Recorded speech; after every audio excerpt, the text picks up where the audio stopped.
Hello students, welcome back to the new session of Standard 6 Science, Chapter 9, The Living Organisms, Characteristics and Habitats. I hope previous video you had seen. So today we will continue the remaining part of the chapter. Last class I had explained the characteristics of living organisms, how they are different from non-living organisms. So last video I had explained about some of the characteristics of living organism with examples, like living organisms grow, living organisms need food, and living organisms respire. So today we will continue the remaining part. So respiration is necessary for all living organisms. It is through respiration that the body finally obtains energy from the food it takes. So you had studied last video. I had told different organisms take oxygen in different ways. Those who are in terrestrial, they breathe from the atmospheric oxygen, whereas the animals living in water, especially the fishes, they have a particular organ called gills.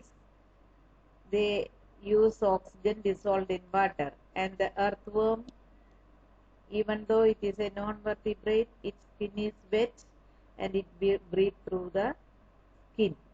And the amphibian frog, when it is on the land, it will be taking atmospheric oxygen, and when it goes in water, its skin is also wet, and the oxygen from the water it takes through the skin. So same way we can see our question will arise whether the plants also respire or not. Yes, of course, because plant is also a living organism. Exchange of gases in plants mainly takes place through their leaves. You had already studied the word stomata, a small hole on the dorsal side of the leaves, which is protected or guarded by a guard cell, and that small opening on the leaves through which the air enters into the leaves and gives out carbon dioxide during respiration. And same hole or tiny pores will be utilizing for releasing oxygen during photosynthesis and taking in carbon dioxide. So when during the daytime, when the sunlight is there, the green leaves prepare their own food materials in the presence of sunlight with the help of water and carbon dioxide, which will be present in the atmosphere, is absorbed and enters through these tiny pores, and the starch is prepared. And during the respiration, the plants take oxygen from the atmosphere through the same tiny pores and release carbon dioxide. But the difference is plants produce their food during only the daytime, whereas respiration in the plants takes place day and night. The amount of oxygen released in the process of food preparation by the plants is much more than the oxygen they use in respiration, because each plant or a tree has thousands and thousands of leaves are there. All these green leaves will take carbon dioxide from the atmosphere and prepare the food materials. And respiration time, less quantity of oxygen they are taking from the atmosphere, and carbon dioxide is releasing out, and that carbon dioxide again utilized by the plants during photosynthesis. So this way the plants also, we can say, they are also respires through the stomata or the tiny pores. Now next part of the chapter is whether the living organism respond to stimuli. Already you had studied, this is also one characteristic. Suppose somebody had touched you or prick you with a pin. You suddenly turn because your skin or your hand or leg will get pain. If when you are walking without chapel, suddenly some stone or a thorn will be pricking on your leg. Then you suddenly stops because of pain. And this all due to the response to stimuli, because skin is one of the sensory organ. Same way, we can say some other example. Uh, Another example we can say about light.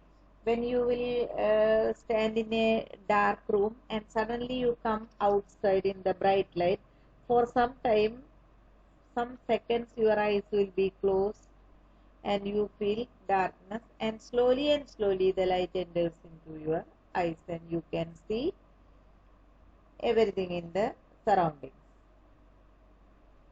Another thing, when your favorite dish or food is in front of you, suddenly what will happen? Water start coming in our mouth. So these are all respond to stimuli.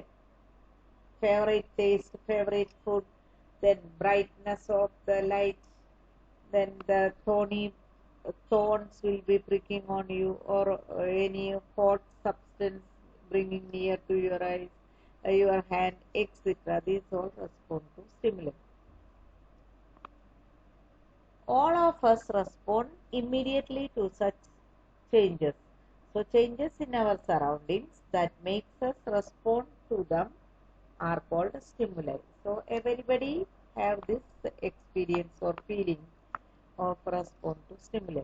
If you will take plants, most of the leaves you can see in the evening time when the sun sets, like we can say tamarind leaves, then gulmohar leaves, amla leaves, all you can see they are folded, because when the sunlight is there, then they will be uh, fully standing straight and absorbing the sunlight, and sunlight is over, sunset rises, it is darkness, so they will fold their leaves. Another example we can say mimosa, it is known as touch me not plant. That leaves, if you will touch with a stone or with our hand, suddenly it closes its leaves or fold its leaves, and after some time it will become straight. Now, about the behavior of animals, do other animals also respond to stimuli or not? We can observe the behavior of animals when the food is served to them. In your house, there are sometimes dogs are there, so you can see when you will call them for food, and if you will show the food, suddenly the water start coming from the mouth and they will be running and coming near to the food. So suppose one particular time will be kept for giving the food, and if you will ring a bell or some sound we will produce, so without food also they will be ready to come and stand in front of that. That means that they are respond to stimuli because of the food. In their mind it will be there, so delicious food, so they water start coming from the mouth. When you move towards a bird, what does it do? Suppose a bird is sitting and you are turning towards that bird. So suddenly it will fly away because it is afraid of you. So it will move away. Wild animals run away when the bright light is flashed towards them. Nighttime patrolling in the forest. If some wild animals are coming near to the uh, farm, fields, etc., what the people will do, they will make the bonfire like that, and they will show, and they will start beating the drum, etc., so the elephants and other fox and other wild animals will run away because of they are afraid of this light. Similarly, at home, if there are cockroaches in the bathrooms or the nooks and corners of the house or cupboards, etc. So, if it is dark night time, they start coming outside and searching their food. Suddenly, if you will switch on the bulb, then bright light will be there. So you can see the cockroaches are running very fast and hiding in the nooks and corners or the hiding places. So these are all example of response to stimuli. Some of them allergic to light. So they are night moving animals. So they will be hiding during the daytime. And last class also I had explained about the lotus, sunflower, water lily, etc. So here they are also respond to stimuli. Lotus is blossoming during the daytime when the sun will be rising, and evening time you can see the lotus flower will be fold its petals. Just reverse is water lily. Water lily, during the daytime it will fold its petals, and when the moon rises, that is in the night, it will blossom. So that is our example. Another example we can say, if we will take some of the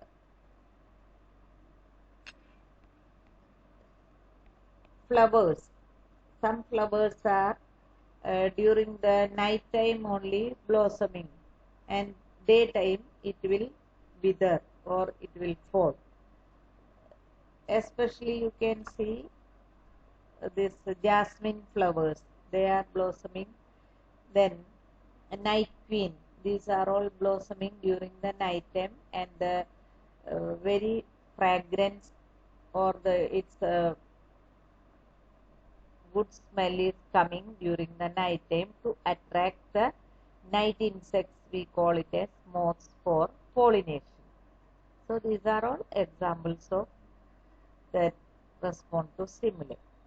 Another one activity given here, you might have observed in your house also same way. Place a potted plant in a room a little away from the window through which sunlight enters sometime during the day.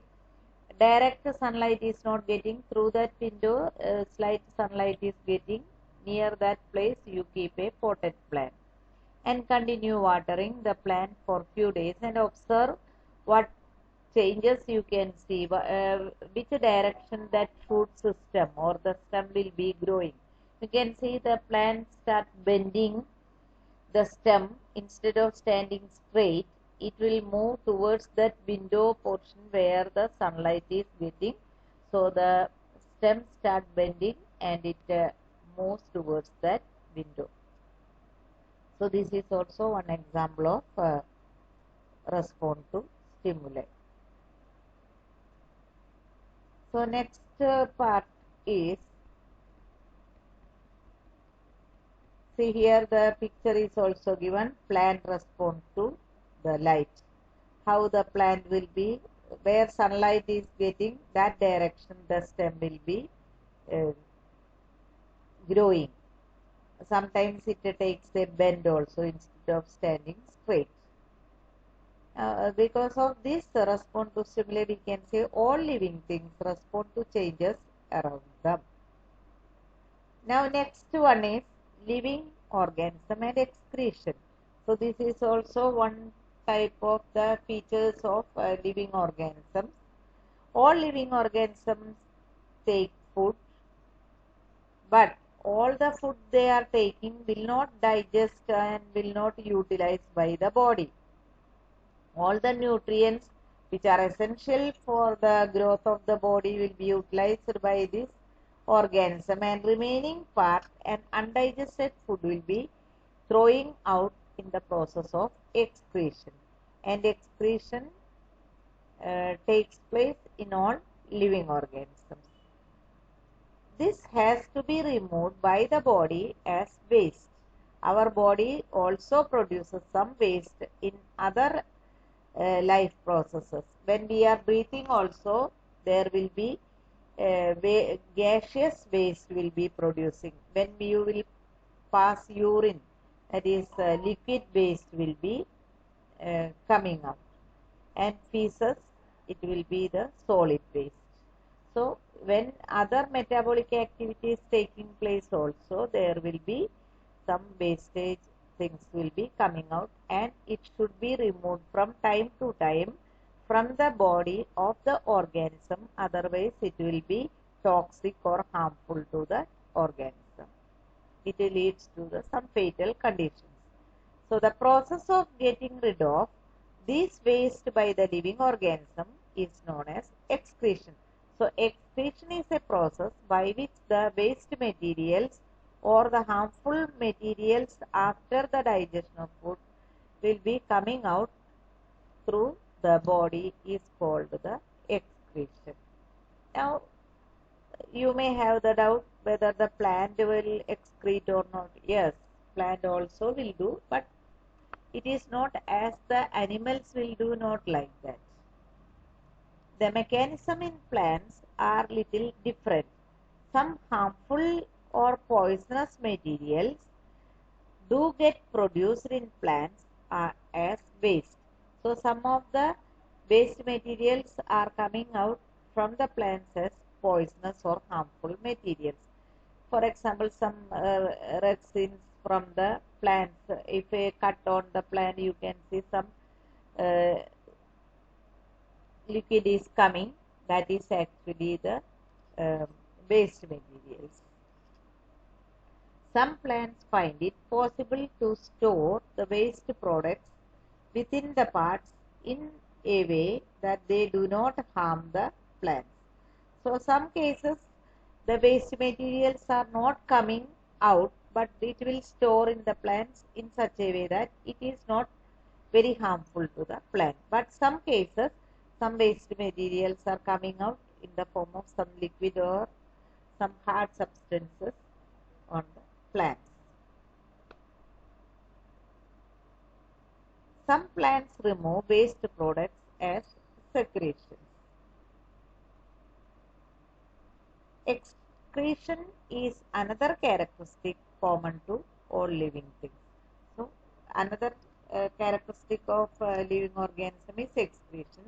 All the living organisms take food and they grow, so there will be some waste products are producing, and it should be removed from time to time, otherwise it is harmful. In the case of living organisms, that is all animals, they excrete from time to time to remove all the toxic or harmful substances from the body, and the method of excretion will be different in different organisms. Same way the plants also will excrete, but the mechanism in plants are little different. Some of the plants, the harmful or the poisonous materials do get produced in plants are waste, and they will be coming out as secretions. And in some plants, these waste products are deposited in different parts of the plant which are not harmful to that plant. So, we can say excretion is another characteristic of all living organisms. Now, next heading will be reproduction. Reproduction of animals. It is also one special characteristic or the main characteristic of all living organisms. Do all living things reproduce their own kind? Yes, of course. From a mango tree, the mango seeds, mango fruit will be there, and inside the fruit there will be seeds. So, when we will sow the mango seed, after few days, a mango plant will be coming out. If you will cut a rose plant and keep the stem in the wet soil and water it, after a few days, you can see a new rose plant will be growing. And if a pigeon lay eggs and the egg will be hatching, a small pigeon bird is coming out. Like that, a dog will be delivering a baby, it will be a puppy, that is a young one of a dog. From the cow, a young one of a cow or a calf will be coming out. From that, human beings also, they are also mammals, and they are viviparous. They are giving birth to young ones of the same kind. So, all living organisms, whether it is a plant or an animal, it reproduces its own kind. But there are different methods for reproduction. That is, in the case of plants, some are non-flowering plants, some are flowering plants. Flowering plants, the seeds are also producing, and some of them, from the seeds the new plant will arise, and some cases the growth or the bud, we will say, from that underground stem, like the ginger, potato ice. If you will keep potato in soil, after few days you can see new potato plant will be arising. Radish or beetroot or carrot, if you will, that is underground root. That fleshy part we will keep in soil and water it. After a few days, new plant will be arising. So different methods for the new plant to produce. There are vegetative reproduction and sexual reproduction. Asexual reproduction and sexual reproduction, as well as vegetative reproduction in the case of plants. But animals, generally it is sexual reproduction, and the lower organism like hydra, there will be asexual reproduction.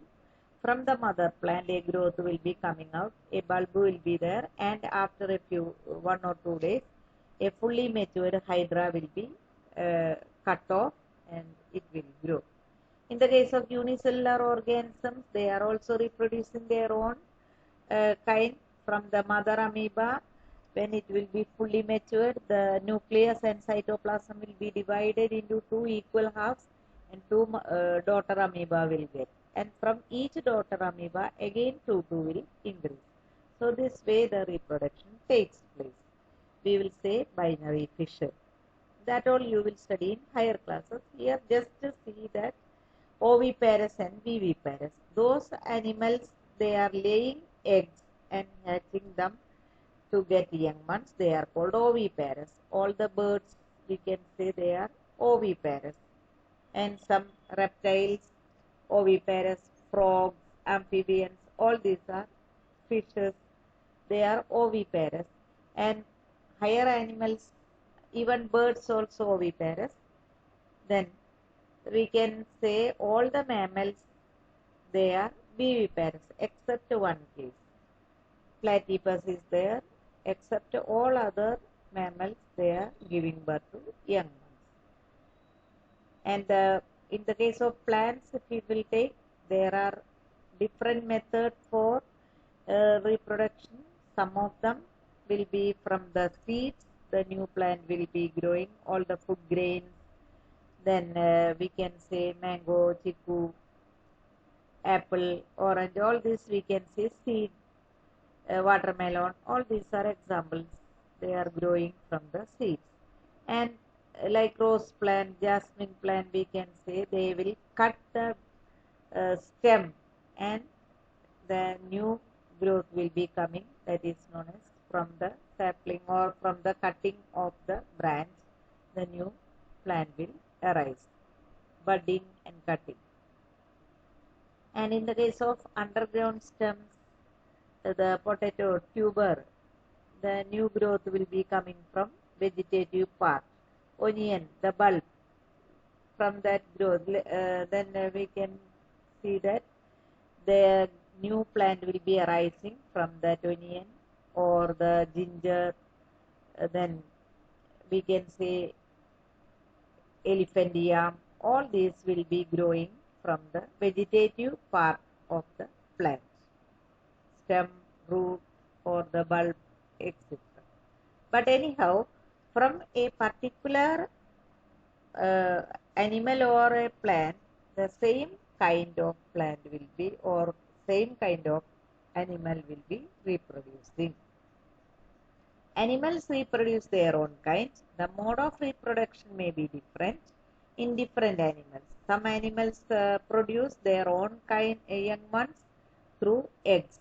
So they are called oviparous. Some animals give birth to young ones. They are called viviparous. Most of the mammals we can say viviparous, and some particular snakes, that is viper, they are also giving birth to young ones. Mostly all the snakes are oviparous. Plants also reproduce like animals. Plants also differ in their modes of reproduction. Many plants reproduce through seeds. Plants produce seeds, then the new plant will arise when the favorable conditions are there, and they germinate and new growth will be coming and the new plant will arise. Some plants also reproduce through parts other than seeds. Just now I told, part of a potato with a bulb bud grows into a new plant. Then plants also reproduce through cuttings, example jasmine or the rose plant, etc.